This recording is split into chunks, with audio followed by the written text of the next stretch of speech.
किसानों को मिली बड़ी सफलता। डीएम ने जारी किया लिखित पत्र।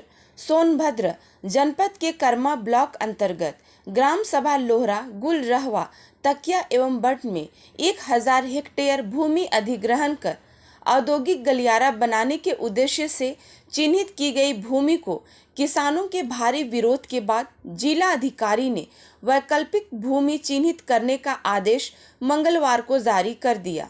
चिन्हित भूमि सिंचित एवं कृषि के उपयोग के लिए बेहतर होने के कारण किसानों ने भूमि बचाने के लिए जन आंदोलन खड़ा कर दिया था, जो समय बीतने के साथ और आक्रामक होता जा रहा था। सोमवार को किसानों से मिलने पहुंचे विधायक डॉक्टर अनिल कुमार मौर्य को किसानों से काफी तल्ख बहस हो गई थी। उसी आश्वासन क्रम में आज सोनभद्र किसान संघर्ष समिति ने जिला अधिकारी से मुलाकात कर स्थिति से अवगत कराया और कृषि भूमि को छोड़कर असिंचित एवं निष्प्रयोजन जमीन की तलाश शुरू हो गई है। आप लोग आज जिला अधिकारी महोदय से मिलने गए थे, क्या कुछ हुआ है? हम लोग गए थे जिला अधिकारी महोदय से मिले। सबसे पहले हम बधाई देना चाहेंगे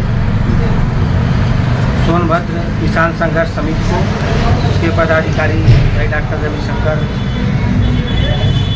मौर्य जी को, कमलेश सिंह एडवोकेट जी, साथ में हमारे अजीत कुमार पिंटू जी गए हुए थे, साथ में घोरावल के शानदार विधायक आदरणीय अनिल कुमार मौर्य जी भी गए हुए थे। उन्हीं के प्रतिनिधित्व में आज हम लोगों डीएम साहब से मिले और जिलाधिकारी महोदय से विस्तृत बात हुई। और जो हम लोगों ने 25 तारीख को विज्ञप्ति दी थी, जो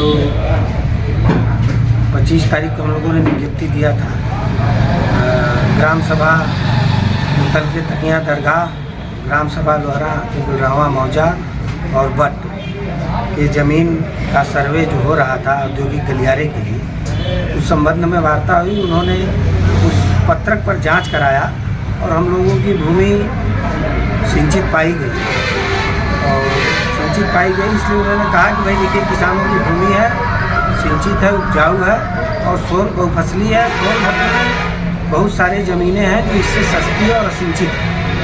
तो हम लोग अब इस जगह को छोड़ के आगे एक सर्वे करा रहे हैं और जिसका उन लोगों जिलाधिकारी महोदय ने हम लोगों को लिखित भी दिया है। अच्छा, एक बात बताइए, ये कुछ लोग कह रहे थे कि ये चीज़ें अफवाह है, लेकिन पत्र से तो ये तो साबित हो गया ना कि ये चीज़ें सही थी, प्रस्ताव में प्रपोजल में था, उसमें दिखा गया है। नहीं, देखिए कोई चीज़ अफवाह नहीं होती, कोई चीज़ बिना आग लगे धुआं उठता नहीं है।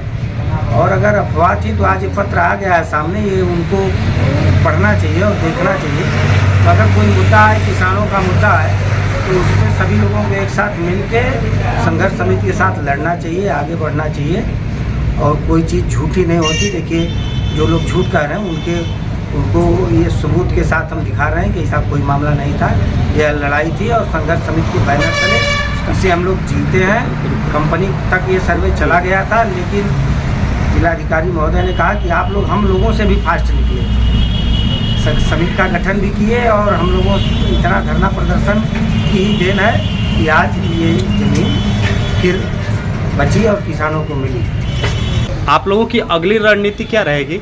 सबसे पहले हम उन 3 गांव के किसानों को बधाई देंगे जो हमेशा हम लोगों के संघर्ष में चले, जिला मुख्यालय पर धरना प्रदर्शन किए और सारा काम किए। तो पहले उनको हम बधाई देंगे, फिर उनके बीच में हम इस पत्र को लेके जाएंगे, बैठेंगे और छोटी छोटी मीटिंगें करेंगे और सभी लोगों को संबोधित करेंगे, बताएंगे कि जो बात हुई है और जो जिलाधिकारी महोदय ने किया, जो लिखित दिया, उसको हम अपने किसान बंधुओं को बताएंगे ताकि वो चैन से सो सकें। हमारी संघर्ष समिति उन किसानों को पुनः धन्यवाद देना चाहती है जो हम लोगों के आंदोलन में हम लोगों का साथ दिए, अपने संयम का परिचय देते हुए सारी बातों को रखे और जिसकी वजह से विजय हम लोगों को प्राप्त हुई।